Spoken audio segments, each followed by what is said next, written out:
시민의 요구가 사실 신재철이라는 일꾼보다는 이재적이 더 잘할 수 있지 않을까 하는.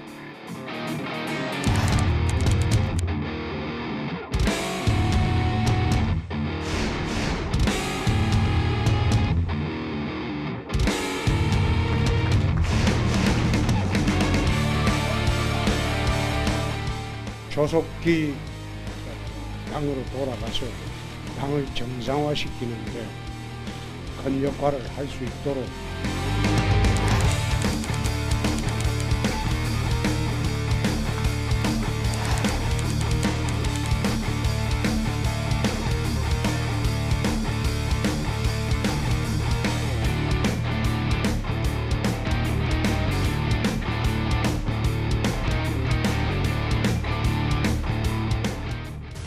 전용우의 뉴스 온 시작하겠습니다. 라이브 썰전에 앞서서 이번 총선에서 화제를 모았던 당선자들을 만나보겠습니다. 6선에 도전하는 미래통합당 심재철 후보를 꺾은 더불어민주당 이재정 의원에게 선거 전 막점 막후를 들어보겠습니다. 먼저 대구 수성을에서 무소속으로 출마해서 당선된 홍준표 당선인 연결해 보겠습니다. 홍준표 당선인 화면에 나와 계시죠? 네, 홍준표 당선인. 예, 당선 축하드립니다. 먼저 물을 한 모금 마셨는데요. 예, 홍 당선인 이번 총선 승리에 대해서 이 무소속 당선은 기적이다 이렇게 평가했죠? 그렇습니다. 예, 어떤 이유에서 그랬습니까? 원래 무소속은 그 지역에서 5년에서 10년 밑바닥을 닦아야 됩니다. 그런데 대구 무소속은 이번에 결과를 보셨듯이 거의 이제 2번으로 투표를 하게 됩니다. 수도권에서 어려워지니까 TK 분들이 이번에 힘을 실어주지 않을 수가 없죠. 그래서 무소속을 하기가 참 어렵습니다. 그래서 이번에 사실 달서갑의 곽대훈 의원 같은 경우에 구청장도 3분 하고 국회의원도 하고 억울하게 이제 공천을 컷오프 당하는 바람에 무소속 출마를 했는데 자기 지역에서 16년을 해도 그 무소속이 12%밖에 못 얻었어요. 그러니까 무소속 당선은 불가능한 거죠.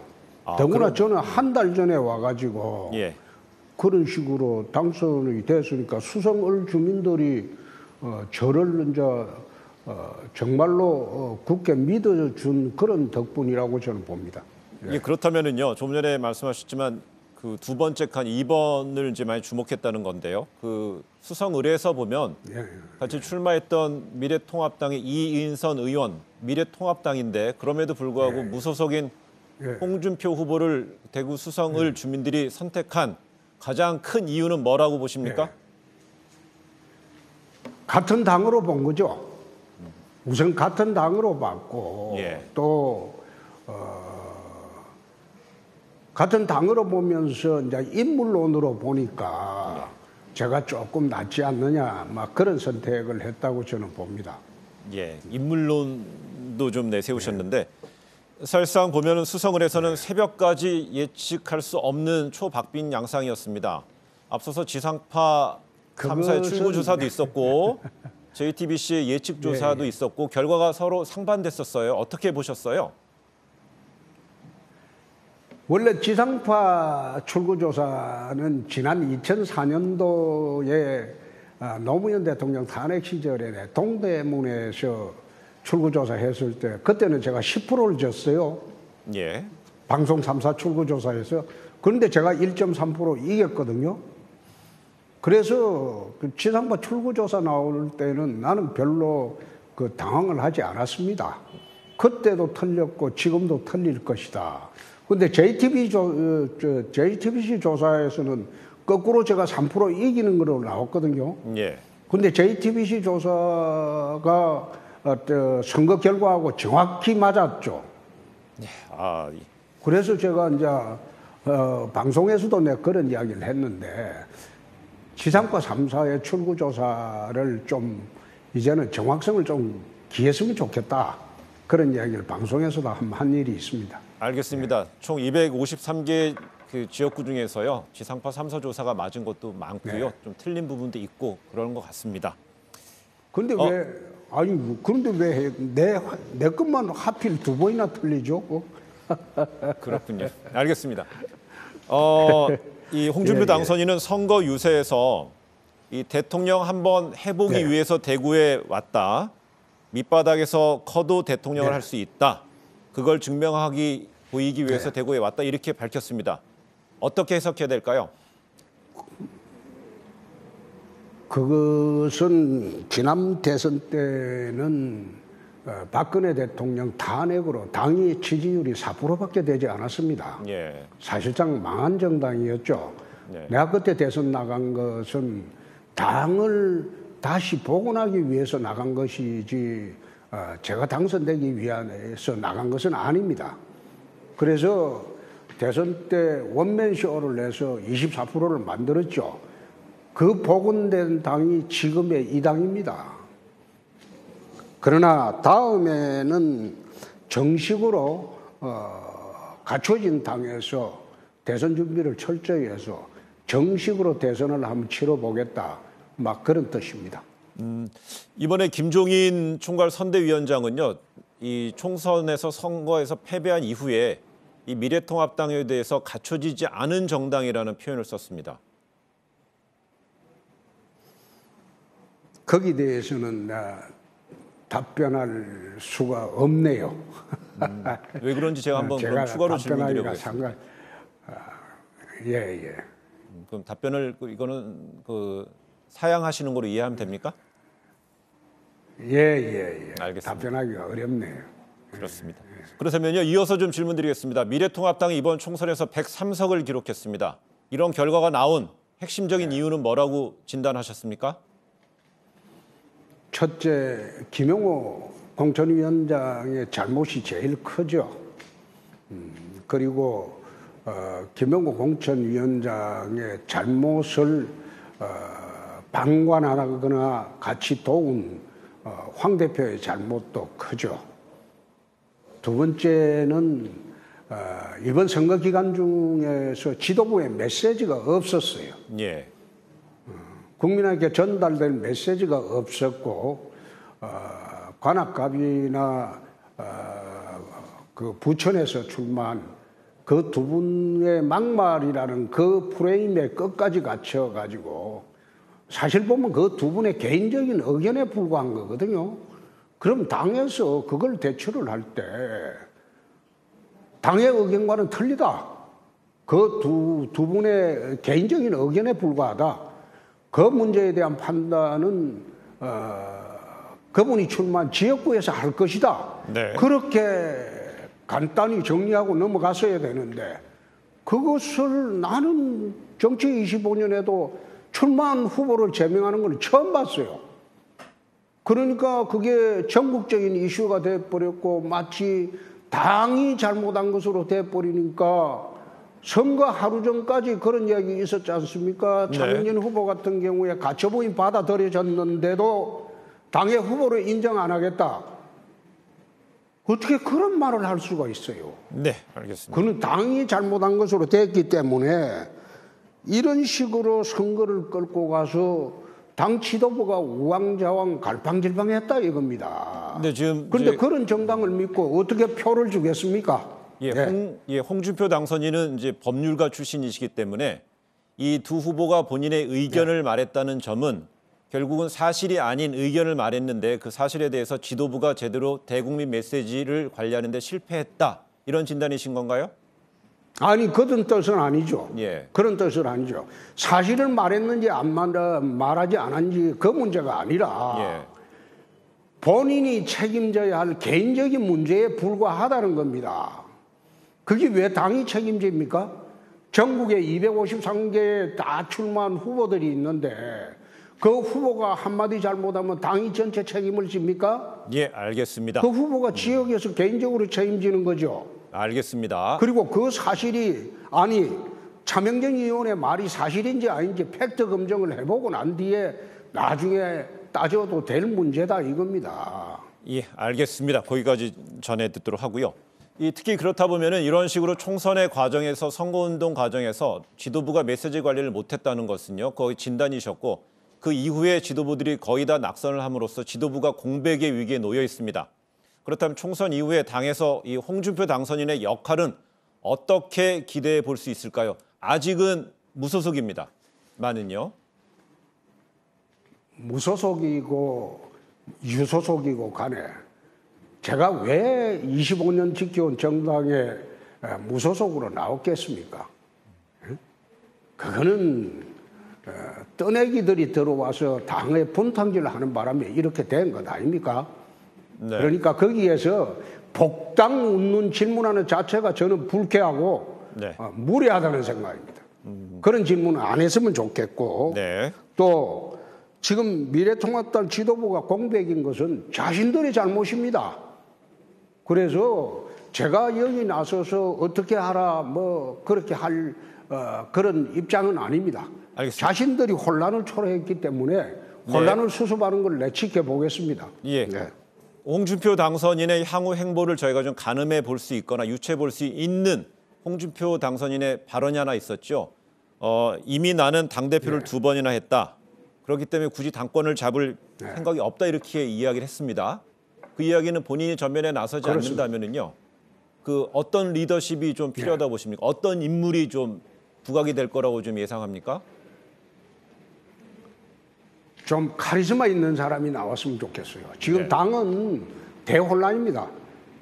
이 당을 수습하고 끌고 갈 수 있는 강력하고 추진력 있는 그런 카리스마 있는 인물이 나왔으면 좋겠어요. 좋은 게 좋다는 식으로 뜨뜻미지근한 분이 다시 당을 맡게 되면 이 당은 그 혼란에서 헤어나기 어렵습니다. 그렇다면 이번에 그 최고위원회에서 조경태 의원만 그 총선에서 이른바 생존했다고 그러지 않습니까? 그렇다면은 이른바 그렇습니다. 원내든 원외든 카리스마 있는 인물로 퍼뜩 떠오르는 인물 한 2명 정도 거론 가능합니까?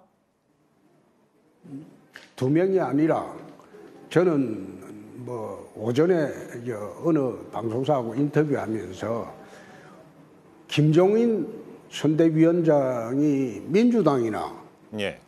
그리고 우리 새누리당에서 혼란을 수습해 본 일이 있기 때문에 그분이라면 적합하지 않느냐 난 그런 생각을 합니다. 네, 그렇다면 만약에 총선에서 그 지역의 유권자들한테 선택을 받아서 당선되신 분 중엔 그런 후보군이 조금 없다고 봅니까? 혼란 수습할 만한 사람은 보이지 않고 예. 내가 밖에서 있어서 내가 왈가왈부하기는 어렵지만은 총선에 낙선을 냈으면 국민의 심판을 받은 분들입니다. 네. 그렇지 않습니까? 국민의 심판을 일단 받았으면 그런 분들이 나서서 당을 수습하겠다고 하면 국민적 신뢰가 가겠습니까? 예. 일단 낙선하신 분들은 총사퇴하는 게 맞겠죠? 그래, 알겠습니다. 그렇지 않습니까? 아니, 네. 뭐 저는 답변하기 좀 그렇고요. 이번에 네. 보면은 미래통합당은 그 민심의 가장 전방이라 할 수 있는 수도권에서 그 많은 의석을 얻지 못했습니다. 그렇다 보니까 중도의 어떤 중도층에서 지지를 많이 받지 못했다는 평가가 있는데 미래통합당이 앞으로 중도로 외연을 확장할 수 있는 어떤 비책을 좀 갖고 계십니까? 지금 그 사회자께서 중도 운운하는데 네. 정치판에는 중도가 없습니다. 좌파가 있고 우파가 있고 그리고 중도라고 이야기하는 분들은 일종의 그 스윙보트 계층입니다. 예. 스윙보트 계층은 중도가 아니고 좌파가 강하면 좌파 쪽으로 따라가고 우파가 강하면 우파 쪽으로 따라갑니다. 세상에 중도적 가치를 가진 분이 어디 있습니까? 그거는 정치학자들이 강학상 만들어내는 개념이죠. 현실 정치에는 중도적 가치를 갖거나 그런 사람들이 없습니다. 그런데요, 주변에 보면은요, 자신의 정치 지향에 대해서 질문을 받았을 때 시민이나 국민이나 유권자들 중에는요, 저는 중도입니다라고 이야기하는 분들도 주변에 제법 있지 않습니까? 그건 아니죠. 중도라는 개념보다도 일종의 스윙보트 계층이라는 뜻이지. 네.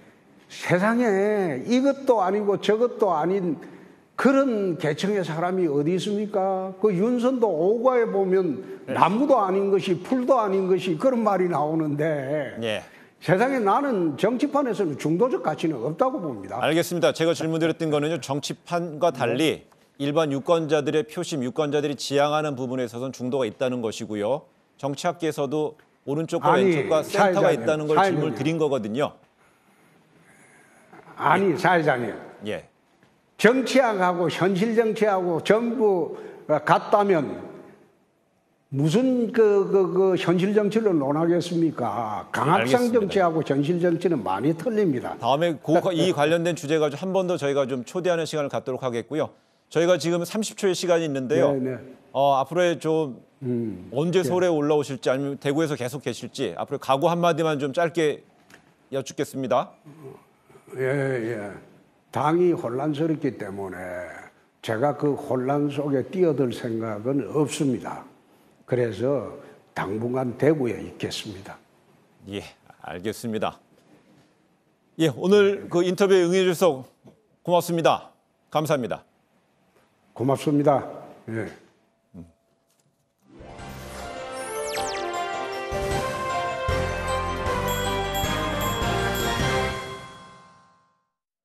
네, 지금부터는 경기 안양 동안구 을에서 5선의 미래통합당 심재철 원내대표를 이기고 당선된 더불어민주당 이재정 당선인과 이야기 나눠보겠습니다.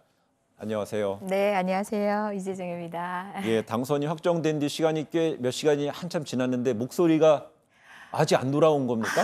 네, 돌아온 게 이 정도네요. 요령이 예. 없었나 봅니다. 그저 열심히만 하면 되는 줄 알았습니다. 그렇습니까? 네. 예, 이번에 특히 28년 만에 가장 높은 투표율을 기록했지 않습니까? 네. 그다음에 또 코로나 전국 속이었는데 이재정 의원 하면 원내대변인으로서 뭐 역할이 컸었고요. 그렇지만 비례대표였기 때문에요. 네. 이 지역구 선거하는 데 있어서는 사실상 그 베테랑인 상대 후보에 비해서는 사실상 정치 신인 아니었나요? 근데 특히나 네. 코로나 전국이었기 때문에 대단히 선거 운동하는데 제약, 이런 어떤 비법 같은 게 좀 없었지 않을까 이런 생각도 들었어요. 굉장히 아이러니하게도 네. 통상의 선거 상황인 것 같았으면은 통상의 방법으로 선거운동하는 것들이 당연하게 느껴졌겠지만 네. 시민과의 소통의 어려움을 겪는 상황에서 많은 분들이 소통의 다른 방식을 고민을 했던 것 같습니다. 네. 특히 지금 유권자의 구성은 이제 20년 가까운 시간 동안 정치 발전 과정에서 요구들이 굉장히 과거와는 달라졌거든요. 네. 그 상황에서 저는 저의 등장도 마찬가지고 소통하는 방식 그리고 소통의 틀도 시민들에게 오히려 되려 반가운 방식이 아니었나 싶고요. 네. 전국적으로도 투표율이 높지만 이곳 저희 안양 동안을 지역구의 투표율이 전국에서 두세 번째 아마 될 겁니다. 예. 정확치는 않지만 73%에서 5% 사이라고 들었는데요. 예. 그것들이 바로 전국적 열망에 더해져서 안양 지역 상황 자체 20년 지역구 생긴 이래 같은 정치인만 선출하고 난 뒤에 새로운 변화를 꿈꾸는 시민의 요구가 표심에 반영된 게 아닌가 생각됩니다. 예, 그러면 이번에 이제 많은 질문, 여러 번 질문을 받으셨을 것 같아요. 이 안양의 뭐 이른바 터줏대감이라도 불리는 심재철 후보랑 경쟁할 때 승리의 어떤 가장 큰 승인 요인은 뭐라고 꼽을 수 있습니까?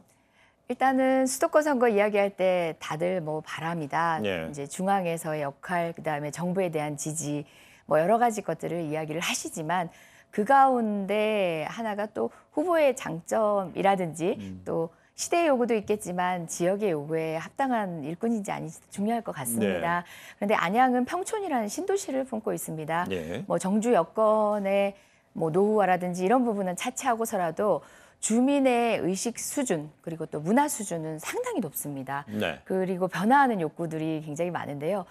거기에 좀 부응한 후보였기 때문이라고 생각하고 부응한 후보라고 생각했는데 실제 선거운동의 방식도 그분들에 맞췄다는 생각이 드는 게요. 네거티브 선거를 하지 않았습니다. 뿐만 아니라 유세차에서 네. 통상 후보를 연호한다든지 그리고 유세차에 흔히 뽕짝 음악이라고 얘기하는 반가운 이제 그런 음악들에 익숙해져 계시겠지만 저는 조금 잔잔하면서 힘들이는 음악에 기호 1번이나 뭐 이재정 더불어민주당을 넣지 않고 예.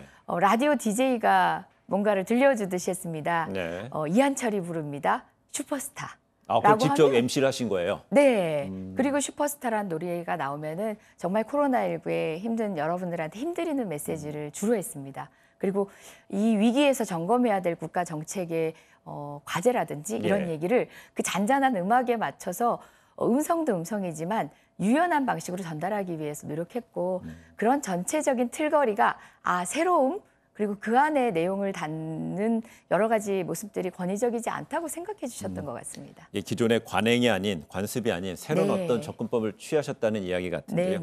근데 그 이재정 당선인은 유세 기간에 많이 배웠다라는 표현을 했습니다. 어떤 거를 배우셨고 누구로부터 어떻게 배웠습니까? 저는 사실 비례대표 의원이었다가 지역구로 나가면서 고민과 걱정이 많았던 것은 대의, 명분, 대한민국만 고민하다가 지역 정치인으로 매몰되는 것에 좀 나아가서 지역의 민원 해결사인 국회의원, 지역의 행사를 지역 활동이라고 모두를 치부해버리는 그런 의원이 되지 않을까 하는 두려움이 있었거든요. 그런데 정작 시민의 수준은 높아졌어요. 뭐 흔하게 보도블록, 학교의 체육관 이런 요구가 전부가 아니라요. 물론 이제 그런 것들이 필요하다는 학부모 간담회에서의 요청을 안 받아본 건 아니지만 시민들의 수준은 대한민국을 어떻게 해달라라는 우리가 흔히 중앙정치에서 비례대표 국회의원으로서 당위를 갖고 이야기할 때와 다르지 않은 다만 그 요구에 따뜻한 온기를 담았습니다. 그래서 저는 시민의 수준을 우리가 정말 너무 모르고 있다. 정치의 수준을 능가하는 시민의 수준, 물론 코로나19 위기에서 의연하게 대응하면서 선거까지 치러내는 대한민국 국민들의 많은 찬사가 있지 않습니까?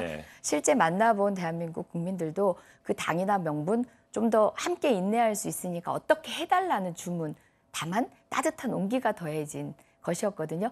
제가 정말 지역 정치를 몰랐구나.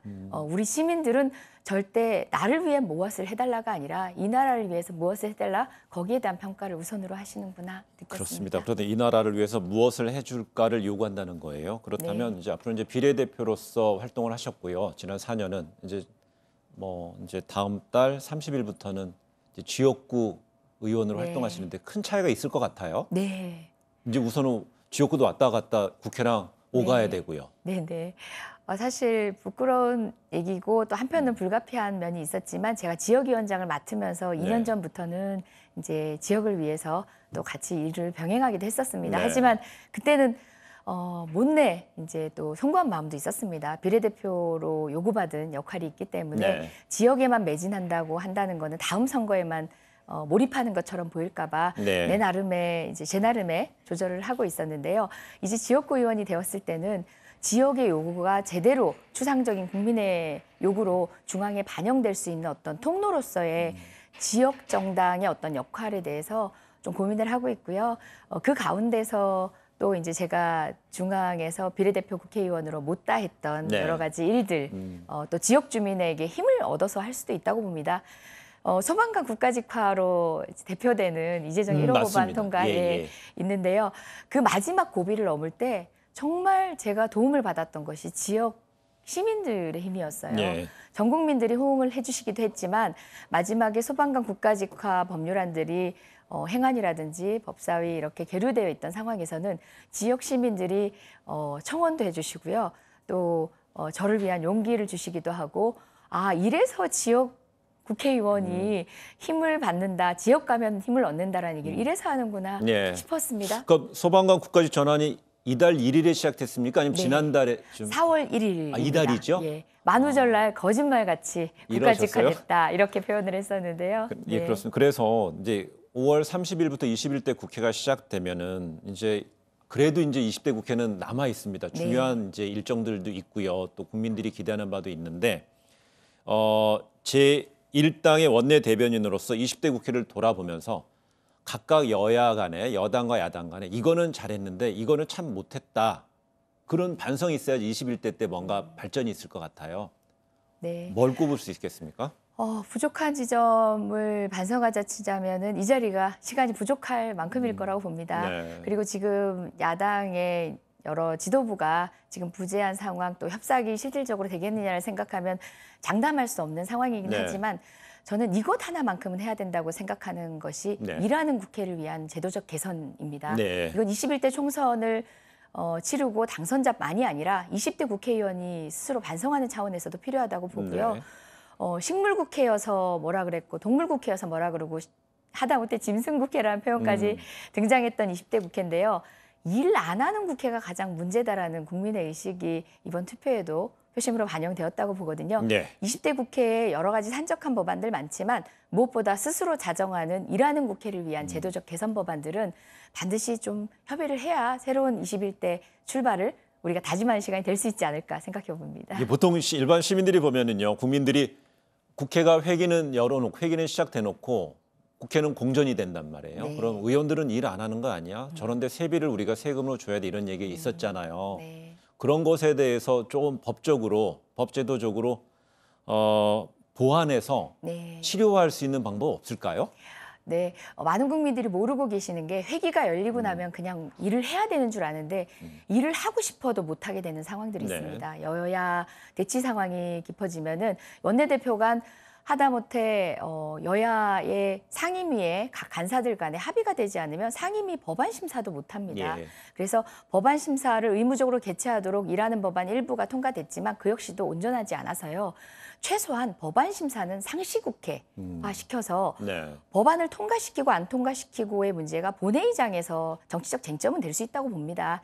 협상이 지렛대도 네. 될 수 있고요. 하지만 기본적인 심사의 과정, 찬반 토론을 하고 정부의 의견을 듣고 전문가의 의견을 듣고 하는 과정 정도는 최소한 마무리하는 게 국회의원의 최소 1차적 의무가 아닌가 생각해서 그 부분에 대해서 좀 진지한 논의가 필요하다고 봅니다.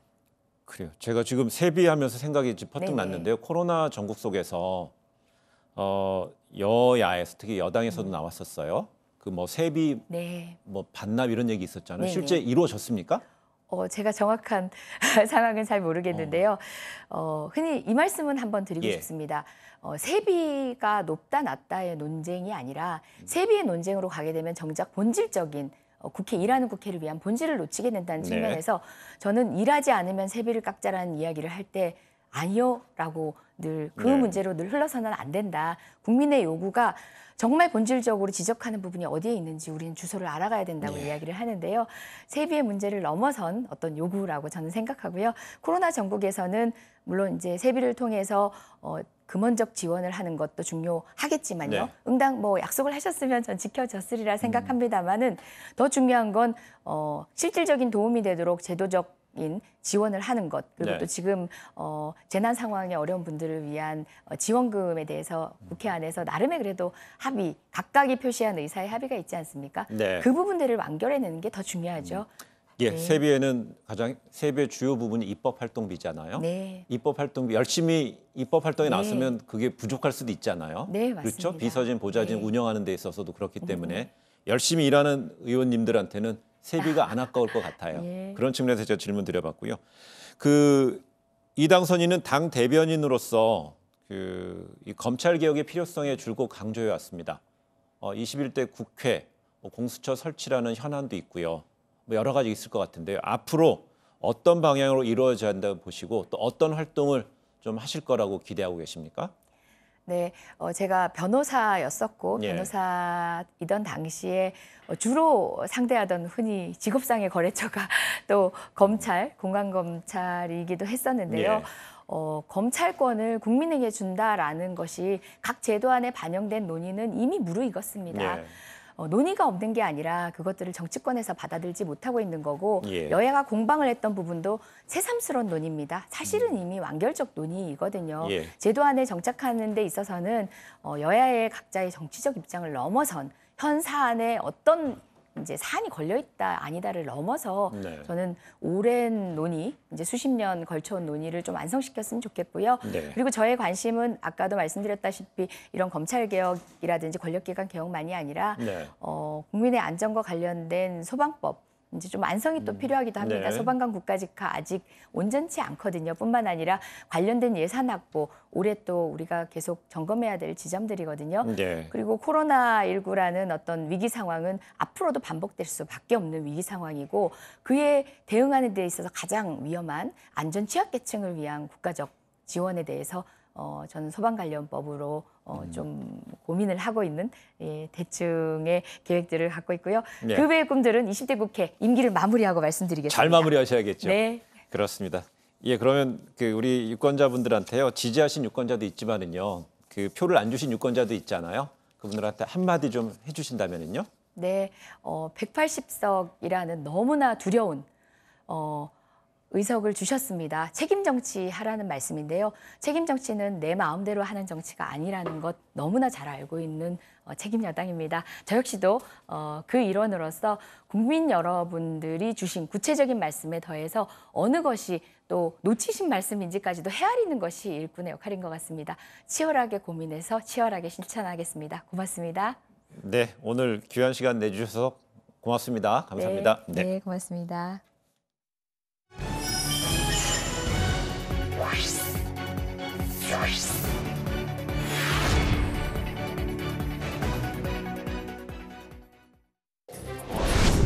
국민의 목소리 기쁨에 앞서 겪어보지 못한 국가적 위기에 맞서야 하지만 국민을 믿고 담대하게 나아가겠습니다. 그리고 반드시 이겨내겠습니다.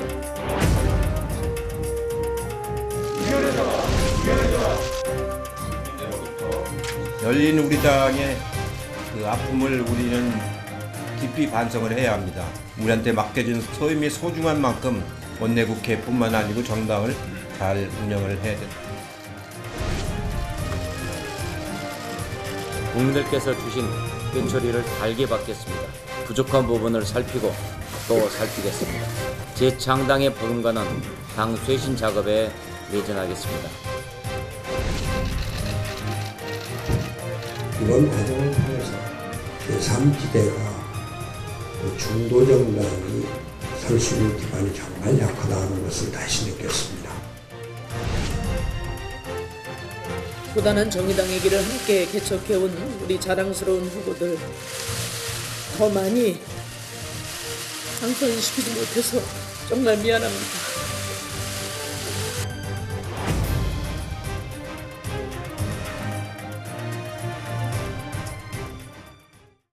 편집 없는 날선 토크의 진수 라이브 썰전 시간입니다. 김용우 의원, 김종배 시사평론가 나와 있습니다. 두 분 어서 오십시오.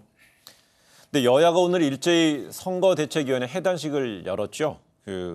여당은 지도부가 좀 총출동한 느낌이 있고요. 미래통합당 등은 듬성듬성 자리가 좀 많이 비어 있었던 것 같습니다.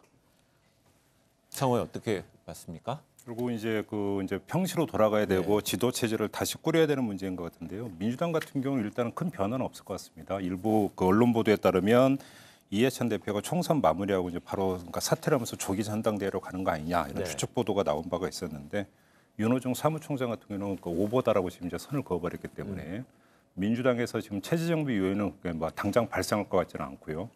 그 문제는 미래통합당이라고 봐야 되겠죠. 황교안 대표가 이미 사퇴 선언을 해버렸기 때문에.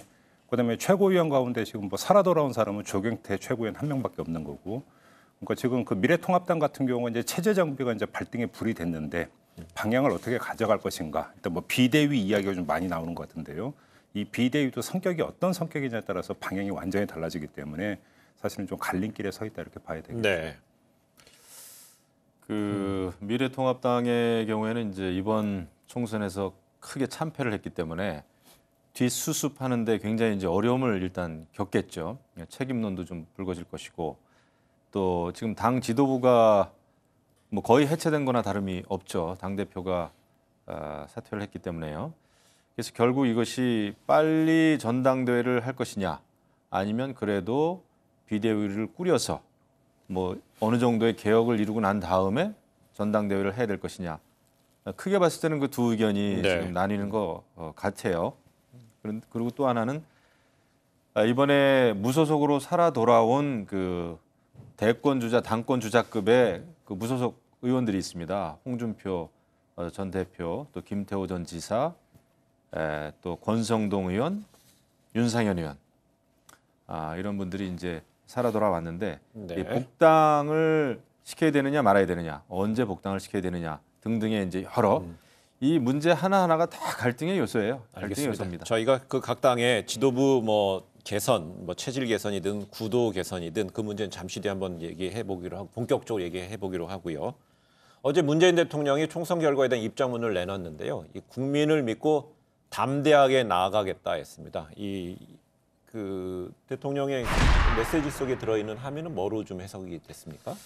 그 국정 최고 지도자 대통령이 일단 여당의 그 압승으로 그 좋은 그 결과가 나오지 않았습니까? 네. 이런 상황에서 자칫 이 분위기에서 대통령의 또 한마디, 또 당 지도부의 한마디는 굉장히 중요하지 않습니까? 저희 또 국민들 입장에서는 늘 또 균형을 잡아주는 그런 또 역할들을 하시기 때문에 그래서 굉장히 좀 조심스러운 그런 그 언급을 하면서 어쨌거나 지금 코로나 사태도 그렇고 경제도 어려운 상황이니만큼 대통령은 일단 선거 결과를 크게 이겼습니다마는 네. 또 이제 겸손하고 겸허한 자세로 받아들이면서 이런 그 어려운 사태를 돌파해야 되겠다라는 뭐 그런 원칙적인 얘기겠죠. 저는 분명히 메시지를 담았다고 보는데요. 그 문재인 정부는 스스로 촛불 정부를 자임을 해왔고 담대하게 나아가겠다라고 하는 것은 결국은 촛불을 다시 켜겠다는 얘기입니다. 그 얘기는 무슨 이야기냐면 촛불 정신으로 다시 돌아가서 초심으로 돌아가서 다시 강력하게 개혁 드라이브를 걸겠다. 이런 어떤 그 뜻으로 읽는 게 이제 맞는 것 같고요. 물론 그렇다고 해서 지금 뭐 당장에 또 현안이 되어 있는 코로나 방역이라든지 그에 따른 경제난을 소홀히 하겠다는 건 아니고 이걸 놓쳐버리면 개혁 동력은 다시 떨어지는 것이기 때문에 이건 기본으로 가져가면서 그러면서도 다시 어떤 개혁 드라이브를 걸어서 촛불 정신을 결국은 완성을 시키겠다. 이런 뜻을 분명히 밝힌 거로 해석을 하는 게 맞을 것 같습니다. 그렇다면 주요 정책에 있어서 예를 들어서 뭐 이제 김영우 의원이 국방위원장 출신이기 때문에 그것까지 좀 생각이 들어서 여쭤보는데 질문하는데 뭐 남북 관계 개선이라든지요. 그동안에 총선 코로나 뭐 총선 정부 때문에 그 힘을 주지 않았던 부분까지도 좀 해 나간다면 해 나갈 수 있다고 보십니까? 지금 이제 국회 안에서 할 수 있는 일은 할 수 있는 힘은 생겼어요. 왜냐하면 압도적인 숫자 면에서는 지금 압도적이지 않습니까? 그 범여권 그 후보들이 다 당선이 됐고 190석 정도 되기 때문에 이 법률 차원에서는 못할 것이 없습니다. 솔직히 지금 이제 민주당이 마음만 먹으면 모든 법안을 국회에서 다 통과시킬 수가 있어요. 뭐 개헌선에는 못 미칩니다만은 개헌도 모르겠어요. 그것도 마음만 먹으면 200석까지도 아마 만들지도 모릅니다. 그래서 하지만은 이제 대통령으로서는 뭐 그렇다고 해서 완전 숫자만 가지고 또 되겠습니까? 정치가 또 여러 가지 또 민심, 여론이라는 게 있겠죠. 근데 어쨌거나 외교적인 문제는 또 물론 그 남북 문제도 그렇고 상대가 있는 문제이니만큼 조심스럽긴 하겠지만은 아마 대북 기조까지도 더 적극적으로 바꿀 가능성이 있죠. 그래요. 근데 이제 거기서 이제 대통령은 국민의 지지도가 상당히 중요하잖아요. 근데 어제 이어서 오늘 발표된 여론조사에서도요. 18개월, 1년 반 만에 최고치가 또 나온 조사가 좀 발표됐어요. 한국갤럽 조사를 보면은 국정 수행 지지도 긍정이 59%, 부정이 33%니까 긍정과 부정의 지금 그 차가 26%포인트라고 한다면 상당한 지금 차라고 봐야 되는 거고요. 거의 60%에 육박하는 국정 수행 지지도라고 한다면 그러니까 국민들이 지금 힘을 실어주고 있다라고 하는 것들은 명백한 사실이고 그러니까 이럴 때 사실은 그러니까 그 잡았던 국정 목표와 개혁 과제를 추진하지 않으면 언제 추진을 하겠습니까? 그런 점에서 담대하게 나아가겠다라고 하는 것들의 표명은 어찌 보면 너무나 정석에 가까운 입장 표명이라고 봐야 되는 거고요. 문제는 이런 게 있는 것 같습니다. 그러니까 그 180석 이야기를 참 많이 하고 있는데 사실은 뭐 처음 벌어지는 일이 아니에요. 그러니까 2008년에 18대 총선 때 그때 뭐 그 한나라당 친박연대 무소속연대로 갈리기는 했지만 그러니까 요즘 그러니까 그 당시의 범여권으로 180석이 훌쩍 넘었었어요. 아마 기억을 잘 하시겠지만. 그러니까 그래서 뭐 친이와 친박이 싸우기로 했지만 그건 정치적인 싸움이었고 국정 수행에 있어서는 뭐 다른 목소리가 별로 없었거든요. 그래서 그냥 밀어붙이다가 뭐가 터졌습니까? 쇠고기가 터졌고 촛불이 켜졌습니다. 그러면서 사실은 이명박 정부가 너무나 어떤 그 드라이브를 걸다가 오히려 국민적 저항에 봉착을 했던 경우가 있는 건데 가장 중요한 것은 국민적 지지거든요. 그러니까 180이라는 숫자에 의존해서 가져가는 게 아니라 이 180이라고 하는 것은 견인차고 뒤에서 밀어주는 국민적 지지라고 하는 것이 또한 뒷받침이 돼야만이 비로소 180이라는 숫자가 정당성을 갖는 건데 그 국민이 열망하는 개혁 과제에 얼마나 부응해서 국정 목표를 정확히 잡고 타임 스케줄을 짜서 가져가느냐. 결국 이게 정치력의 문제일 것이고 국정 수행 능력의 문제일 거다 이렇게 정리를 해야 될 것 같아요. 그 지금 굉장히 중요한 지적을 해주셨는데 저는 이제 그런 게 좀 염려가 되는 거예요. 국회 의석수는 어차피 지금 크게 이제 차이가 났죠. 여야 차이가 굉장히 났습니다. 그럼에도 불구하고 이제 지역구 그 후보들에 대해서 유권자들이 던진 그 표, 예. 그 지지율을 보면은 8% 차이예요. 그렇게 봤을 때는 아직도 많은 국민들은 그러니까 여당, 야당 지지하는 면에 있어서는 아주 큰 차이는 또 아니죠. 이렇게 봤을 때는 이제 굉장히 그 갈등의 요소가 되는 거죠. 이런 거 모두가. 네. 그래서 국회에서는 여야가 의석수에 큰 차이가 있지만 또 국민 사이에서는 여전히 굉장히 그 진영이 논리가 지속되겠구나. 갈등이 어떻게 보면 더 격화되겠구나 하는 그 우려가 좀 됩니다. 그런 면에서 이제 대통령과 여당의 네. 여러 가지 또 야당에 대한 뭐라 그럴까요? 정치적인 그 배려라 그럴까요? 그 파트너십이 좀 필요하지 않나 이런 생각. 근데 이번 총선 끝나고 나서 양당 체제로 다시 돌아갔다 이런 얘기 하지만은요. 뭐 총선 결과 나온 지 만 하루가 조금 지났는데 제3의 교섭단체 얘기가 나오고 있습니다. 그 제3의 교섭단체로 후보군에 들어가는 것이 더불어시민당과 미래한국당인 것 같아요. 그렇습니다. 사실은 이거는 예. 그 어느 정도는 이 가능성이 그러니까 이미 예견이 됐던 부분이고요. 그런데 이제 문제는 정치권에서는 그 가능성에 대해서 일단은 네. 그 선거 과정에서 원칙적으로 부인을 했었는데 실제로 그러면 그렇게 그 부인했던 원칙적인 입장 표명을 지킬 것인가가 관심사가 되는데 왜 그러냐면 두 가지 문제가 있습니다. 첫째는 가장 큰 현안은 공수처 설치를 해야 되는데 네. 공수처를 설치하기 위한 첫 관문이 뭐냐면 공수처장 후보를 추천을 해야 돼요. 그런데 이 추천 과정에 되는 추천위원회가 7명으로 구성이 되는데 뭐 3명은 뭐 법원 행정처장이나 이런 분들이 추천하는 거 빼고 여당이 2명 추천 권한인데 야당한테가 있는 2명의 추천 권한. 이게 어떻게 되냐면 지금 그 원내 교섭단체 기준으로 되기 때문에 네. 제3의 교섭단체가 없이 그냥 미래통합당만이 교섭단체가 되면은 이 2명의 추천 권한이 전부 다 미래통합당한테 가는 거죠. 근데 만약에 제3의 원내 교섭단체가 만들어진다면 하나씩 야당이 나눠 가져야 되는데 네. 이걸 미래한국당이 주도하는 원내 교섭단체가 되느냐 더불어시민당이 주도하는 원내 교섭단체가 되느냐 이거에 따라서 이 분포가 완전히 달라지는 거니까 네.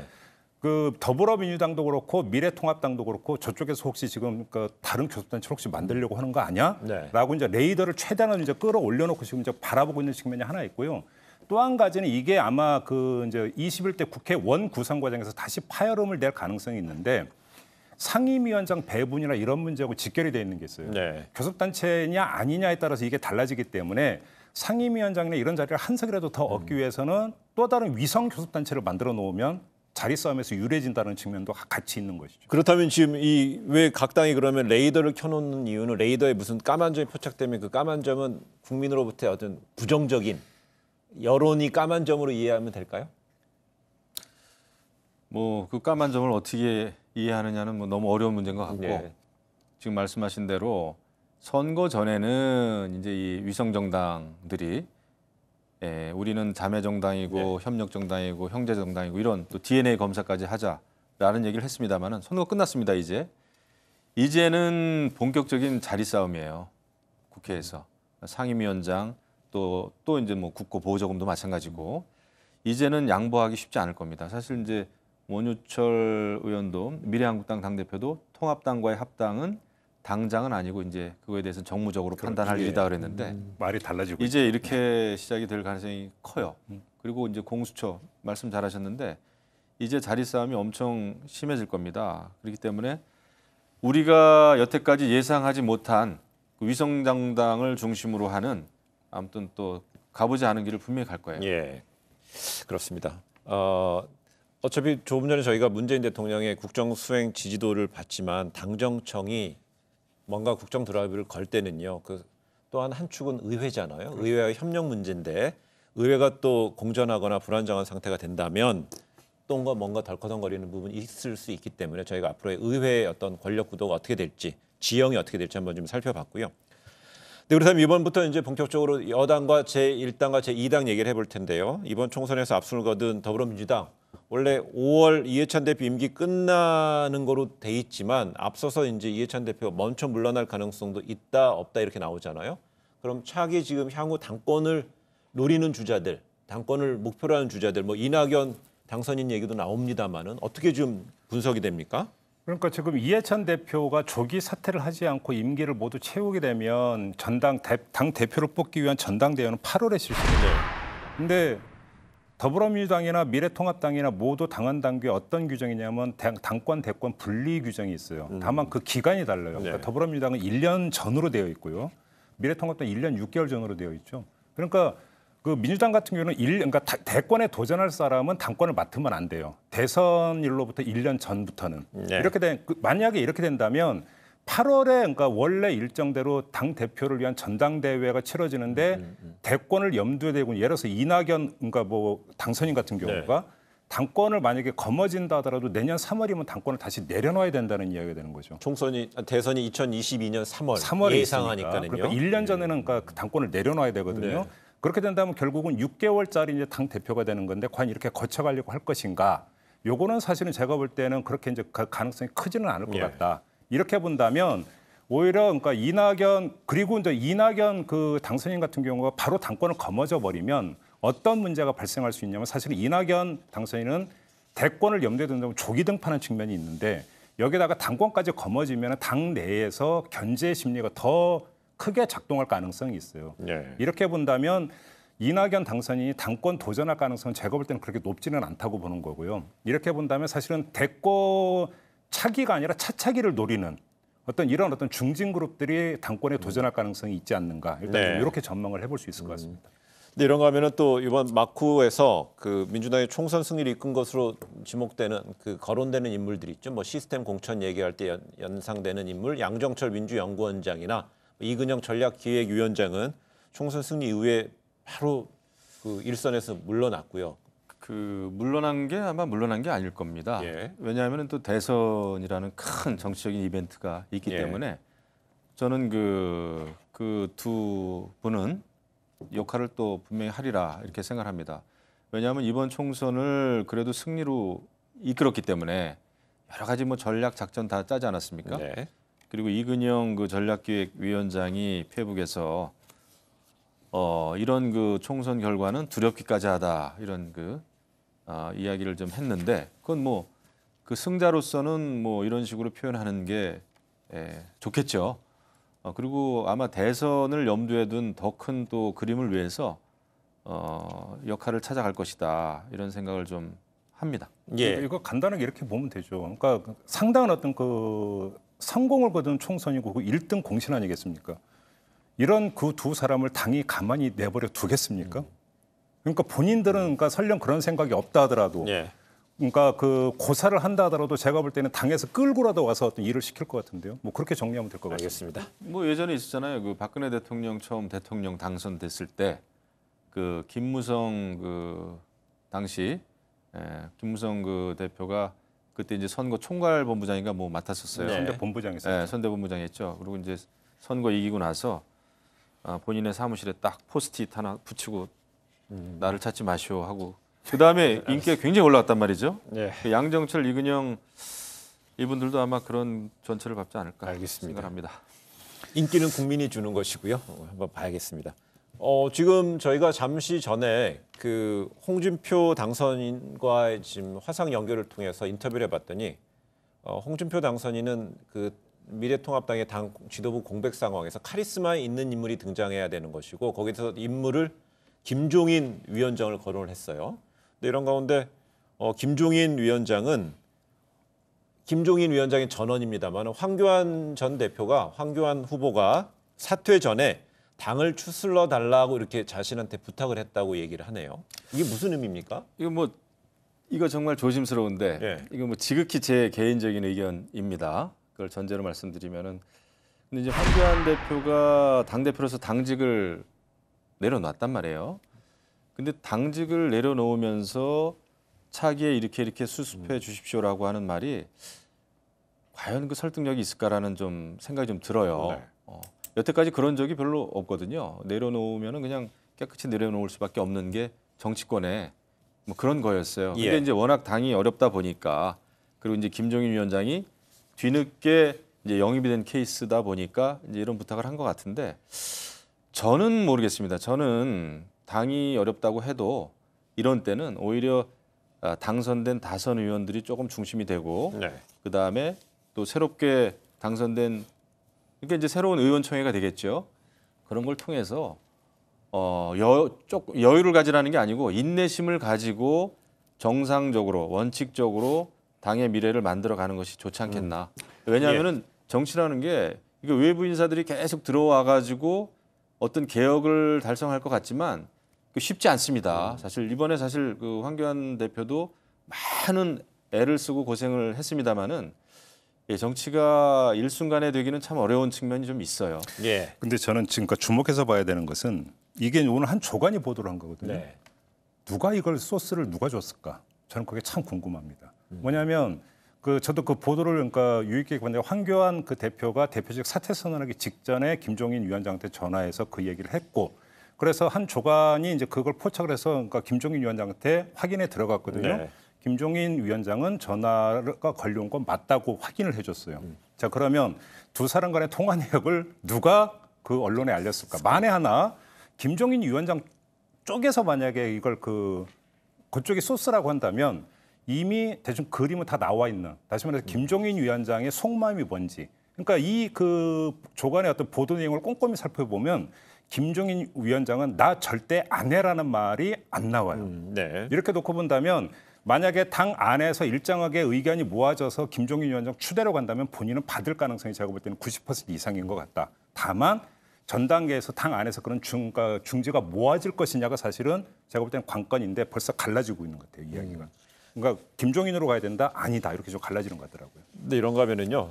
근데 반대로 또 김종인 위원장은 황 전 대표에 대해서 정치인인지 법률가인지 이해가 안 된다 이런 식의 이건 또 뭡니까? 부정적인 뉘앙스 같기도 하고요. 그러니까 뭐 어차피 다 정치인들이 이렇게 언론에다 대고 하는 얘기를 모르겠습니다. 다 우리가 참 믿기도 어렵고 안 믿기도 어려운 그런 그 상황인데 왜냐하면은 이번 선거에 이제 그 책임 문제를 논할 때 물론 우리가 뭐 미래통합당의 모든 저 포함해서 네. 모든 당원들 특히 현역 의원들이 잘못을 같이 저질렀기 때문에 이런 결과가 온 거죠.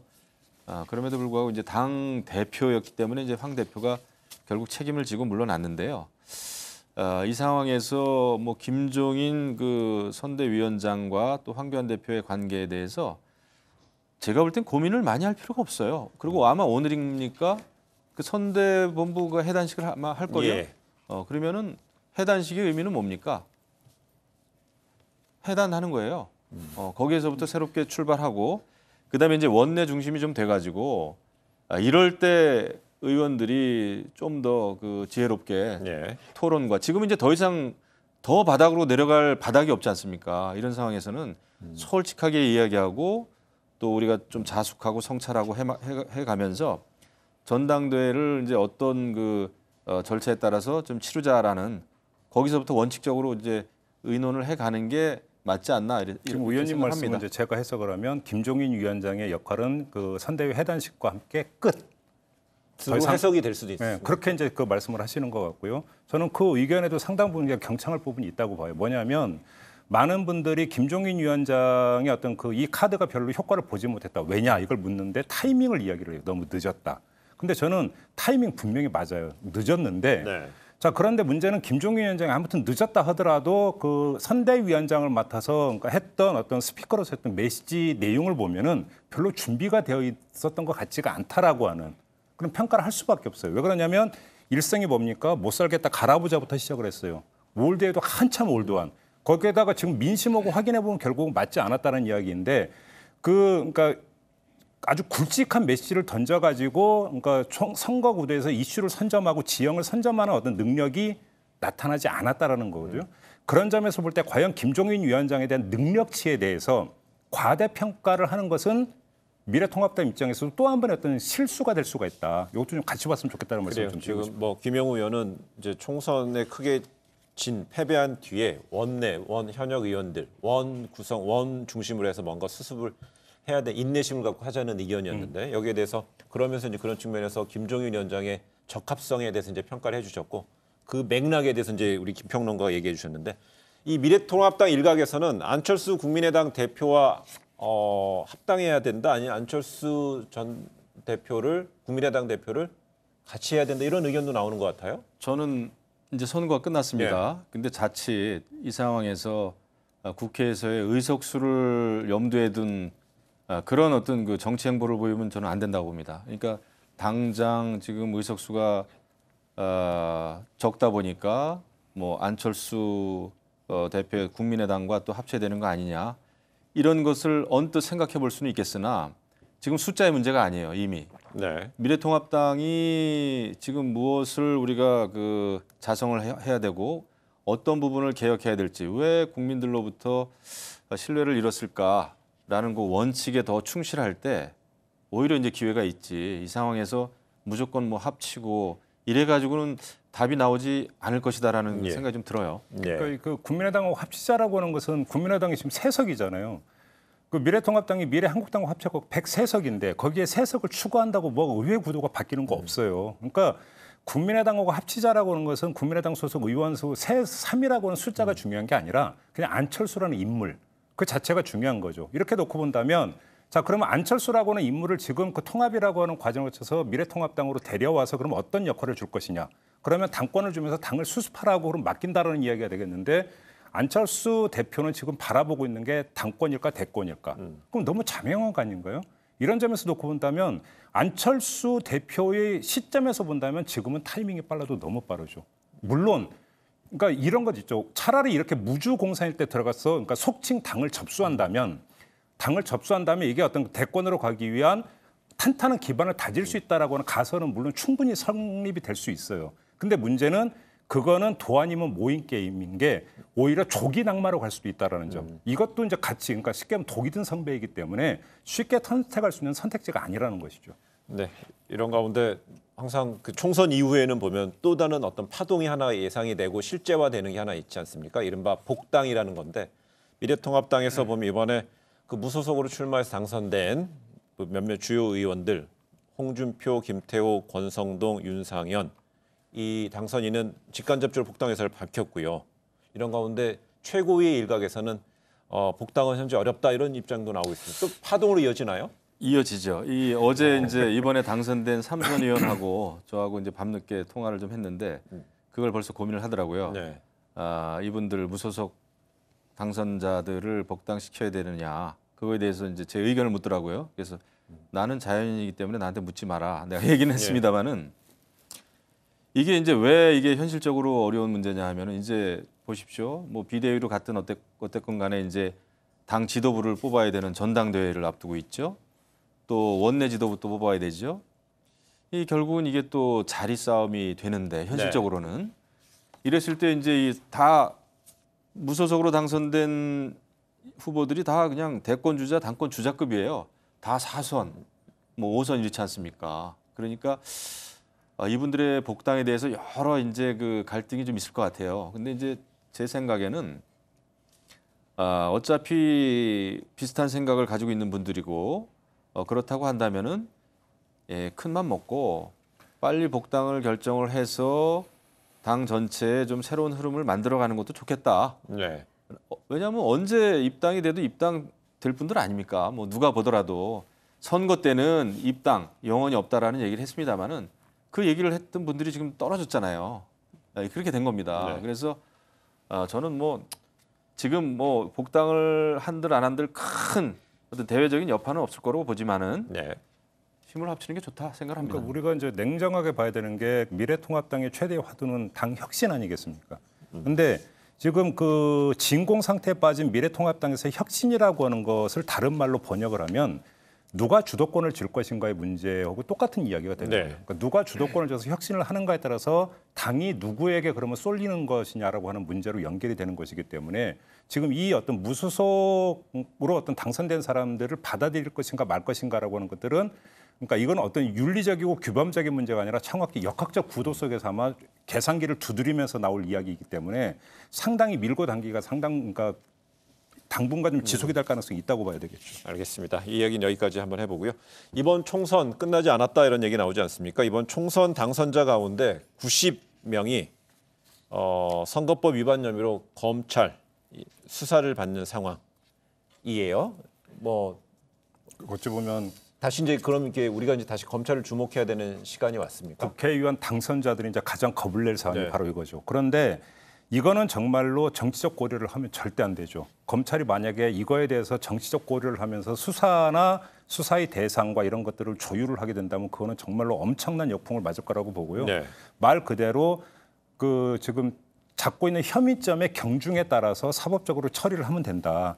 제가 볼 때 그리고 검찰이 어리석게 이 문제에 대해서 정치적 판단을 해서 조율을 하려고 하지 않을 거라고 저는 그렇게 그러니까 믿고 싶은데요. 왜 그러냐면 그거는 지금 검찰을 둘러싸고 있는 여러 가지 환경에서 스스로 어떤 뭐냐면 자충수가 될 수밖에 없을 것이다. 네. 이렇게 봐야 되겠고 아무튼 그렇게 놓고 본다면 검찰이 엄정 수사를 해서 엄정하게 처리를 한다고 한다면 이 결과치가 어떻게 되느냐에 따라서 또 재보선이 규모가 상당히 달라질 수도 있다는 이야기가 되니까 또 한 번의 어떤 정책 파동으로 연결이 될 가능성이 있다고 봐야 되겠죠. 근데 좀 시간은 예. 좀 길겠죠. 대법원까지 가야 되기 때문에. 예. 이거 너무 중요한 문제입니다. 너무 중요한 문제인데 여기에서의 그 중요한 원칙은 지켜져야 될 원칙은 정치권이 검찰에 대해서 어떠한 종류의 압력을 행사하면 안 됩니다. 맞아요. 근데 이제 이건 정말 법과 원칙에 따라서 선거법 사범에 대해서는 그 조사와 재판이 이루어져야 되는데 다만 지금 워낙 이제 윤석열 검찰총장에 대해서 비판적인 그 언급을 했던 후보들이 많이 당선이 됐어요. 네. 또 조국 전 장관을 지켜야 된다라고 했던 후보들이 이제 대거 당선이 됐는데 이런 상황에서 윤석열 검찰총장 이 검찰을 흔드는 일이 일어나지 않을까 그게 굉장히 우려됩니다. 네. 근데 그런 일이 있어서는 좀 안 된다. 그리고 검찰총장은 법과 원칙에 따라서 보호받아야 될 이게 여당이든 야당이든 말이죠. 네. 이 정치적인 어떤 종류의 그 압력을 행사해서는 안 되겠죠. 그런 일이 앞으로는 없어야 됩니다. 네, 이렇게 또 이제 검찰이 또 수사하는 내용, 수사 사건 중에 하나 또 있지 않습니까? 패스트트랙 관련 수사인데요. 수사받고 있는 현역 의원 가운데 12명이 이번 총선에서도 당선됐습니다. 이 향후 수사 결과에 따라서 이 부분도 당연히 이제 의원직 상실이랑 연관될 수 있는 거잖아요. 그렇죠. 이게 이제 그 폭처법 위반이냐 국회법 위반이냐에 네. 따라서 이게 완전히 다른데 폭력행위 처벌 등에 관한 법률 위반이라고 한다면 금고형 이상이 나와야 예. 의원직이 상실이 되는데 반해서 국회법 위반으로 기소된 의원들 같은 경우는 벌금 500만 원만 나와도 그냥 바로 의원직 상실로 이어지는 거니까 그래서 지금 숫자도 12명 대 2명으로 지금 기소된 게 미래통합당 의원이 12명이 되죠. 이번에 사라도라는 의원을 기준으로 하는 겁니다. 네. 그러니까 그리고 또 뭐냐면 그 적용된 법률 위반 같은 경우도 국회법은 거의 대부분이 미래통합당 의원들에게 지금 그 적용이 된 것이거든요. 네. 이거에 대해서 법원이 어떤 판단을 내리고 어떤 판결을 내리는가에 따라서 또 한 번의 재보선으로 연결이 되는 건데 관심사는 그거예요. 국회법 위반으로 지금 기소가 돼서 이렇게 집단으로 기소가 된 경우가 처음이기 때문에 네. 법원도 판례가 없을 거라는 겁니다. 그렇기 때문에 법원이 어떤 그 잣대에 입각해서 판결을 하느냐 이것도 사실은 주목해서 봐야 되는. 그다음에 어느 정도로까지 엄중하게 판결을 내리느냐도 사실은 이후 국회 활동의 규범으로 작성을 할 수 있기 때문에 네. 그런 점에서 이건 상당히 중요한 재판이라고 봐야 되겠죠. 이거 정말 중요하고요. 이거 저 사법부도 이거를 정말 편중된 그 판단을 해가지고 이렇게 되면 정말 그 민주당 여당은 개헌선을 넘길 수가 있어요. 네. 굉장히 위험하죠.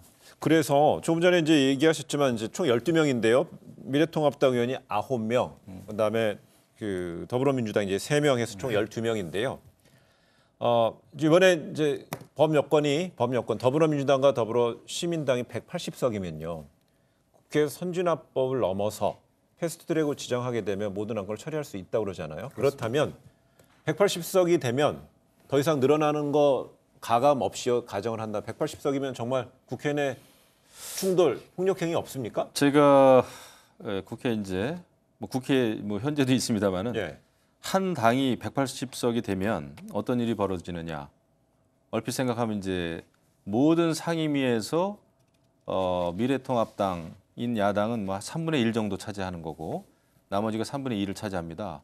그러니까 모든 법안을 다 패스트트랙으로 보낼 수도 있고 또 지금의 그 국회 선진화법이 이것 좀 문제다 싶으면 이것도 바꿀 수도 있고 네.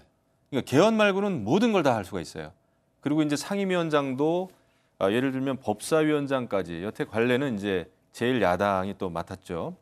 근데 법사위원장까지 여당이 맡게 되면 여당을 견제할 수 있는 수단은 아무것도 없습니다. 네. 그건 뭐 필리버스터도 안 되고 이러면 안 되는 거예요. 그렇기 때문에 이것은 이제 한 가지 기대해야 될 수밖에 없는 것은 여당 내 합리적인 그 건전한 여당이 되기를 바라는 마음이죠. 뭐. 예, 좀 다시 정리하게 되면 더불어민주당 163석, 그다음에 더불어시민당 17석 더해서 이제 두 당이 합쳐서 180석인 거고요. 그렇다면 결국은 핵심은 법사위원장을 최종적인 그 관문을 누가 쥐느냐의 문제인데요. 결국 저는 그것도 별로 그렇게 중요한 문제 같지 않아요. 왜 네. 그러냐면 법사위원장 자리가 중요하다는 것은 법사위원들이 여야 동수가 됐을 때가 이제 오히려 법사위원장을 누가 어느 당이 맡느냐가 중요하지만 지금 어차피 법사위 구성 같은 경우도 결국은 그 2대1 어떤 구도로 지금 어떤 법사위원들이 채워지는 것 아니겠습니까? 그렇기 때문에 거기서 법사위원장이 자율적으로 할 수 있는 것도 여지가 그러니까 좁혀지기 때문에 네. 그것도 그렇게 큰 변수가 되지는 않을 거라고. 이제 완전히 사실상 법적으로 봤을 때는 식물 야당이 된 거예요. 알겠습니다. 왜냐하면 이건 정말 뭐 할 수 있는 게 간명하게 얘기하셨어요. 예. 그래서 이제 그게 이제 그 직접적인 정당이 더불어시민당이 이제 들어가는데요. 여당에서는요. 거기 우희종 공동대표가 어제 소셜미디어에 윤석열 검찰총장을 거취를 언급했습니다. 이건 뭐 어떤 해석을 할 수 있을까요? 그러니까 뭐 우희종 공동대표 같은 경우는 그러니까 서초동 촛불 집회에서 연단에도 올라갔던 분이고 그런 차원에서 어떤 뭐 개인적인 어떤 그 의견 표명 정도로 그 해석을 해야지 네. 여기에다가 더 이상의 어떤 정치적인 어떤 의미를 부여할 이유는 없을 것 같습니다. 예를 들어서 지금 뭐 그 더불어민주당 같은 경우는 총선에서 압승에 오히려 이제 겸손 모드로 가면서 말 조심하라고까지 어떤 그 이게 그러니까 내려졌던 부분이기 때문에 더불어민주당과 어떤 사인 교환을 통해서 이게 뭐 이루어졌던 거 이런 건 아니기 때문에 그냥 개인적인 어떤 소회 표명, 의견 표명 정도로 이해를 하면 될 것 같고요. 그래서 과도하게 정치적으로 의미를 부여해서 다시 정쟁으로 삼을 이유는 제가 볼 때는 없다 그렇게 봅니다. 아마 더불어시민당 우희종 공동대표요. 예. 윤석열이죠. 윤석열 검찰총장 이제 물러나라라는 의미인 것 같은데 이런 움직임이 이제 지속되겠죠. 이거 아마 누구도 못 말릴 겁니다. 그래서 이런 거 정말 우려했던 바가 현실이 되는 거죠. 예. 그런데 이런 가운데 이번에 이제 검찰 개혁의 목소리, 그러니까 그 저희는 이제 윤석열로 발음하는데요. 이번 총선에서 보면 떠오르는 인물들, 그 황운하, 최강욱, 김남국, 김용민 당선인들. 이 검찰 개혁에 대해서 그동안 강하게 목소리를 내온 인물들이 이제 결국 원에 입성하게 되지 않습니까? 그렇다면 이게 또 이 변수도 좀 봐야 된다는 저는 시각이 있잖아요. 여기서 분명히 좀 교통 정리를 할 게 있을 것 같아요. 아마 검찰 개혁 목소리는 더 커질 겁니다. 제도 개혁이나 이런 차원에서 아마 그 목소리는 더 커질 건데 이 모든 것들을 그냥 도매금으로 그냥 뭐 굴비역듯이 줄줄이 엮어갖고 윤석열 흔들기 아니냐라고 가는 것도 제가 볼 때는 뭔가 그 오바하고 문제가 있다고 봐요. 왜 그러냐면 검찰 개혁을 해서 제도적으로 정비를 하겠다라고 하는 것은 그거는 그 어떤 여권의 일관된 입장이었고 또 목표였고 최고의 개혁 과제였어요. 이거를 추진하는 것을 자꾸 윤석열이라고 하는 인물의 어떤 거취와 연결을 짓는 것 자체가 검찰 개혁을 막기 위한 또 하나의 정책 레토릭일 수도 있다. 저는 오히려 역으로 경계할 측면도 있다고 봅니다. 예. 뭐 근데 거론된 분들, 이 후보들 다 당선자가 됐는데 이 당선자들이 워낙 이전부터 그 윤석열 검찰총장에 대해서 공격을 많이 했기 때문에 그럼에도 불구하고 또 이분들 중에 몇 당선자는 또 재판을 받아야 될 피의자 또 신분이에요.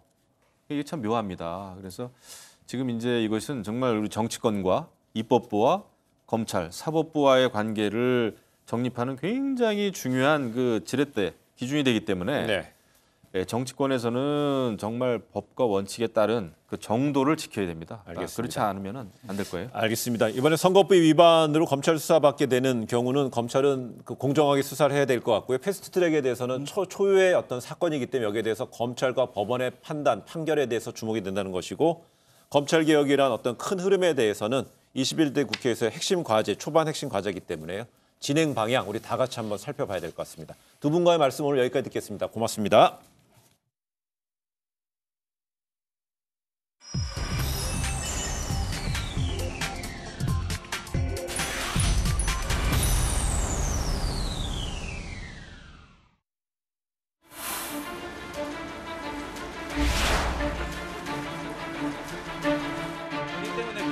또 한 말씀 해주시죠. 죄송합니다. 정말 진심으로 사죄드리고 죄송합니다. 혐의 인정하십니까? 미성년자로서는 처음으로 신상 공개 대상 됐는데 부당하다고 생각하십니까? 조주빈 지시받아서 움직인 거 맞습니까?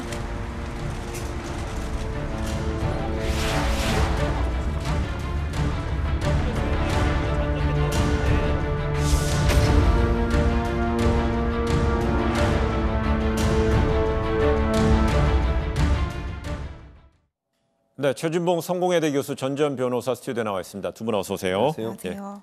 경찰이 어제 조주빈의 공범인 텔레그램 닉네임 붓다 이 강훈의 신상 공개를 결정했죠. 오늘 오전에 처음으로 취재진 앞에 강훈이 섰죠? 그렇습니다. 검찰로 송치되기 전에 이제 강훈 피의자의 얼굴이 공개가 됐는데 신상공개심사위원회가 그렇게 결정을 했습니다. 이유는 뭐 이렇습니다. 실제 이게 공익에 의해서 알 권리, 국민의 알 권리 차원에서 공익이 우선한다고 하는 얘기를 했고요. 또 하나 이제 그 두 번째는 19세가 된다고 하는 점, 그러니까 청소년이 아니라 기준 자체의 기준을 생일이 지난 기준으로 보지 않고 그 탄생한 연도에 1월 1일부터 19세로 인정하기 때문에 강군 같은 경우에는 이제 지금 현재는 19세가 되는 겁니다. 그래서 청소년이 아니라는 그런 관점도 적용이 된 걸로 보여집니다. 네. 그래서 지금 그 강군 측에서는 서울행정법원에 신상공개 처분을 취소해달라는 소송도 냈는데 거기에서 법원이 기각을 했습니다. 내용은 이렇습니다. 피의자 강훈의 장래 등 개인 이익에 비해서 공공정보에 대한 이익이 압도적으로 우월하다 이렇게 네. 얘기를 하고 있고요. 또 조주빈의 신상이 이미 공개됐다는 이유만으로 강훈의 신원 공개의 필요성이 없어졌다고 봐서는 안 된다. 즉 공공의 이익이 이 강군이 받을 수 있는 개인적 피해보다 훨씬 더 중대하다라고 하는 점이 기각한 배경이라고 볼 수 있을 것 같습니다. 그렇다면 앞으로 박사방의 나머지 일당의 신상도 공개되는 방향일까요? 신상 공개가 된다 안 된다 이렇게 단도직입적으로 말씀드리기는 어렵고요. 네. 신상 공개 대상이 일단 디지털 성범죄까지 포함이 되고 그다음에 미성년자라고 하더라도 1월 1일이 지난 시점에서의 만 18세까지는 대상이 되니까는 된다고 볼 수가 있고 네. 그다음에 선례와 다르게 이번에 무슨 뭐 살인이라든지 강간이 아닌 디지털 성범죄까지 그다음에 미성년자에게까지 신상 공개가 이루어졌기 때문에 신상 공개될 가능성이 더 높아졌다 이렇게는 볼 수가 있겠죠. 다만 이 신상 공개 여부를 결정을 할 때 중요한 거는 개인정보가 공개됨으로 인해서 이 사람들이 받게 되는 어떤 사적 이익 침해와 그다음에 그로 인해 얻어지는 국민의 알 권리라는 공익 간의 이런 형량을 하게 되는데 저렇게 N번방 자체를 운영하고 수익을 확보하고 이렇게 조직 자체를 주도적으로 이끈 게 아니라 네. 단지 그냥 단순 가담한 사람들에게까지 전부 신상 공개를 하는 거는 이런 공익과 사익의 형량에 있어서 좀 무리하다는 판단이 나올 수가 있어요. 네. 그래서 전부 공개가 되는 방향으로 갈 거다 이렇게 말씀드리기는 좀 어렵습니다. 네, 개별 사건, 개별 피의자에 따라서 네. 그 위원회에서 이제 판단하고 판결을 해야 되는 결정해야 되는 내용인 것 같고요.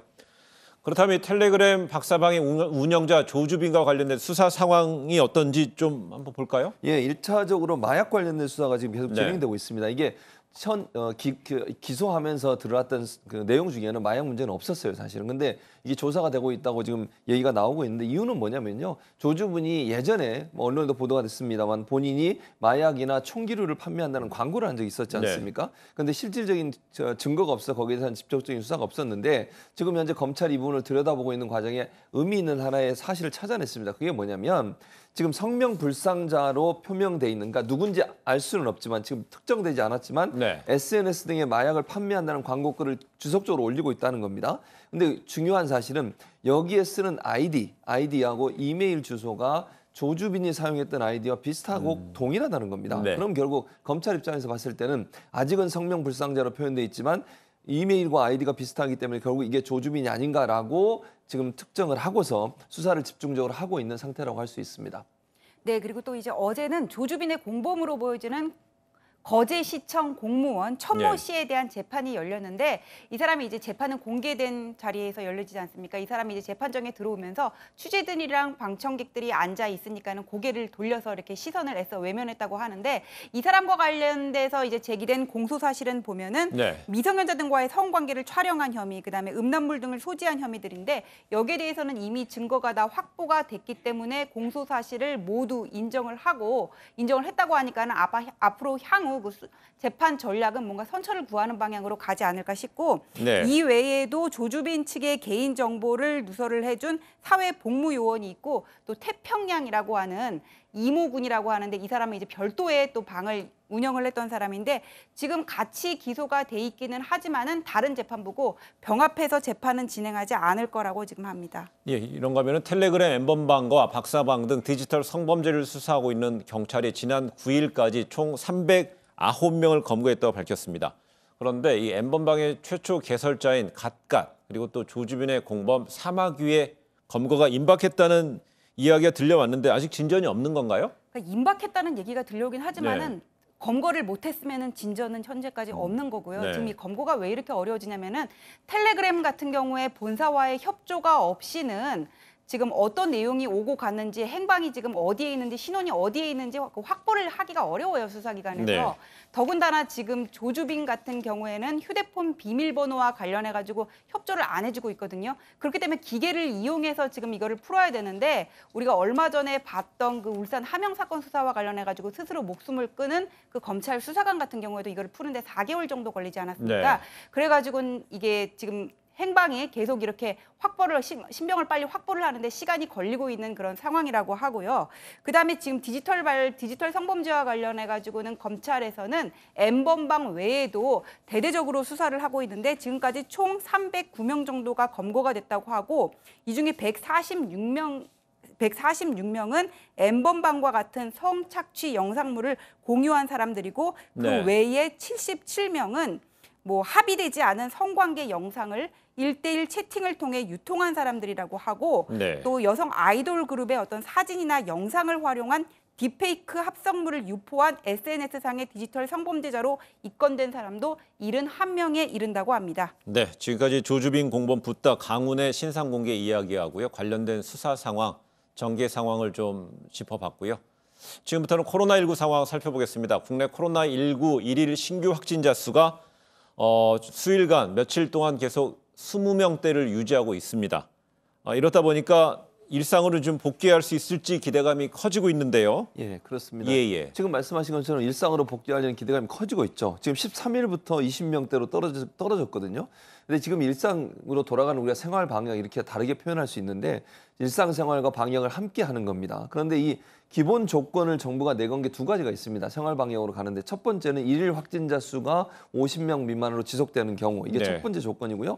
두 번째 조건은 감염 경로가 미확인된 환자 비율이 전체 5% 미만일 경우. 네. 현재 상태는 이 두 가지 조건을 만족하고 있습니다. 그런데 이게 그러다 보니 생활 방역으로 가는 것의 긍정론, 즉 할 수 있다라고 하는 의견이 나오고 있지만 한편에서는요. 아직까지 감염을 알 수 없는 환자가 발생을 하고 있는 상황이고 또 그래서 안심할 수 없고 지난번에 경북 예천에서 한 명이 30여 명이 감염이 된 사건이 있었거든요. 네. 이 사례를 보더라도 이게 만약 생활방역으로 너무 가게 되면 사람들의 어떤 긴장감이 풀어지면서 이 생활방역이 제대로 안 될 수 있다는 신중론이 지금 부딪히고 있는 상황입니다. 그래서 이번 주말에 생활방역 관련된 지침을 만들기 위해서 방역당국 회의를 열 것으로 지금 네. 예정돼 있고요. 다만 신중론이 조금 더 현실론보다는 앞서고 있는 상황이다 이렇게 말씀드릴 수 있습니다. 네, 이제 서울시에서는 서울 시민 1,000명을 대상으로 몇 가지 여론조사를 했는데요. 먼저 생활 방역 체계로의 전환이 필요한가에 관해서는 많은 분들이 경제활동 정상화를 통한 경제위기 극복을 위해 필요하다 이렇게 지금 대답을 했다고 하고요. 그렇다면은 지금 당장 필요하냐와 관련해서는 19일 이후는 조금 이르지 않는다라는 대답이 가장 많았다고 합니다. 그럼 언제 네. 전환이 필요하냐고 물었더니 정부가 통제 가능한 대응 체계가 갖춰졌을 때 예를 들면 신규 확진자 수가 10명 이하로 줄어들었을 때 전환하는 게 바람직하다고 얘기를 했다고 하고요. 예. 그럼 생활 방역 체계로 전환을 했을 때 가장 우려되는 부분을 물었더니 많은 분들이 무증상 감염이라고 대답을 했고 네. 코로나가 언제 종식될까요? 이렇게 물어봤더니 대부분이 올해 7월에서 12월 정도를 꽂았다고 하고요. 그럼 코로나 종식 이후에 가장 걱정되는 부분을 물었더니 90% 넘는 비율의 시민들이 내수 수출 감소에 따른 국내 경기 침체라든지 사회 변화로 인한 대규모 해고와 실업 등을 꼽았다고 하고 안타까운 거는 시민 10명 중에 7명이 코로나로 인한 우울증이나 불안감 그런 외로움 등을 느끼고 있다고 지금 호소를 하고 있는데 다행히거는 응답자의 90% 이상이 지금 우리 정부의 어떤 방역 태세에 대해서 신뢰감을 갖고 있었고 또 이번 코로나 사태를 통해서 우리나라 의료진의 의술이 세계 최고라는 것이 입증되지 않았습니까? 지금 코로나 최전선에서 수고를 하고 계시는 의료진에 대한 감사를 많은 국민들이 표했다고 합니다. 근데 지금부터는 우리나라가 좀 주목해야 될 그 해외 사례 잠시 짚어볼 텐데요. 싱가포르는 최근 일상생활에 초점을 맞춘 이 방역 정책을 시행한 뒤에 확진자가 14배 증가했다고 합니다. 우리 방역 당국이 이것을 좀 주목하는 것 같아요. 예, 그렇습니다. 왜냐하면 우리가 이제 타산지석으로 삼아야 되지 않겠습니까? 우리도 생활 방역을 가야 되는데 우리가 케이스로 삼을 수 있는 게 싱가포르 사례입니다. 싱가포르가 지난달 23일에 전국 유치원 초중고를 개학을 했어요. 근데 그때 그 전까지만 해도 싱가포르는 방역을 잘하고 있는 나라로 알려져 있었고 대책도 잘 세운 것으로 알려져 있었습니다. 그래서 생활 방역으로 돌아서서 23일 날 전국 유치원 초중고가 개학을 했는데요. 23일 날 개학하고 25일 날 한 유치원에서 집단 감염이 발생하게 됩니다. 그리고 한 달이 지난 상황에서 전체 확진자 수가 14배로 증가를 했습니다. 이러다 보니까 싱가포르가 다시 학교를 닫았습니다. 결국 이번 사례를 보면 이게 방역 모범국 중에 하나였던 싱가포르가 학교가 개학을 하면서 생활 방역으로 전환하고 학교가 개학을 하면서 확진자 수가 14배로 급증하게 되니까 이게 두려워서 다시 학교의 문을 닫는 사례가 있었기 때문에 현재 국무총리를 포함한 중앙방역대책본부에서는 이 사례를 꼼꼼히 면밀히 살펴서 우리가 만약 대면 수업을 개학했을 경우 지금 온라인으로 개학을 하고 있습니다만 그랬을 경우에 어떤 효과가 날지를 살펴봐야 된다. 그러지 않고서는 학교 개학 문제나 생활방역 문제를 검토할 수 없다. 그래서 이 사례를 가지고 집중적으로 논의를 통해서 생활방역 문제 그리고 대면 수업을 어떻게 할지를 결정될 것으로 보여집니다. 네, 미국에서는요, 이 경제 활동의 정상화를 위해서 그동안의 연방 정부 즉 트럼프 행정부와 그 주지사 간의 주간의 갈등이 계속 이어져 왔는데 결국은 연방 정부가 주지사들 쪽에 어떤 역할을 좀 힘을 실어주게 된 건가요? 네, 그러니까 지금 말씀하신 것처럼 좀 이중적인 해석이 가능할 것 같아요. 이게 어제 트럼프 대통령이 경제 활성화를 위한 경제 정상화를 위한 3단계 계획을 발표를 했는데 그 지침의 적용 시기라든지 실행 여부에 대해서는 주정부의 판단에 맡긴다고 했거든요. 경제 정상화를 위한 3단계 계획이라는 거는 미국 국민들에게 희망을 주는 그런 메시지인데 지침 적용 시기라든지 판단을 주정부에 위임함으로써 이게 뭔가 책임을 돌리지 않느냐 지금 이런 해석도 일고 있는 것으로 보입니다. 어쨌거나 이제 어제 발표됐던 그 3단계 활성화와 관련한 가이드라인을 보면은 14일간 확진자 수 곡선이 하향하거나 검사 수 대비 양성 반응자 비율이 떨어져야 되고 또 병원이 모든 환자를 치료하고 의료진을 위한 강력한 검사 프로그램이 갖췄을 때 이제 완화가 가능한데 이것들은 이제 주 정부에서 각자 내부 사정에 맞게 판단을 해야 되고요. 일단 이 기준을 충족을 하면은 정상화 1단계에 진입을 하는데 1단계라는 거는 필수적이지 않은 여행이라면은 최소화하되 영화관이라든지 교회 같은 다중이 모이는 시설은 일단 오픈을 하고 다만 그 내부에서 엄격한 물리적 거리 유지를 해야 된다는 그런 단서가 붙습니다. 그렇군요. 네, 일본은요. 이 코로나19 누적 확진자 수가 10,000명을 넘어섰습니다. 이 긴급 사태 그동안에는 7개 지역 그 도도 현부로 따져서 7개 단위에 내려졌었는데 이게 전국으로 확대가 됐군요. 그렇습니다. 7개 지역만 하다가 전국으로 확대를 했는데 이유가 이제 확진자 수가 10,000명을 넘어섰어요. 지금 말씀하신 것처럼 지난 1월 16일 날 첫 확진자가 나왔거든요. 그 확진자가 나온 이후에 3개월 만에 지금 10,000명이 넘었는데 사실은 이 부분도 10,000명이 정말 달까라는 의문이 아직도 생기고 있는 상황입니다. 일본 같은 경우에 적극적으로 지금도 확진자를 찾아내는 정책을 쓰지 않고 있습니다. 이유는 의료 붕괴에 대한 불안감 때문에 그래요.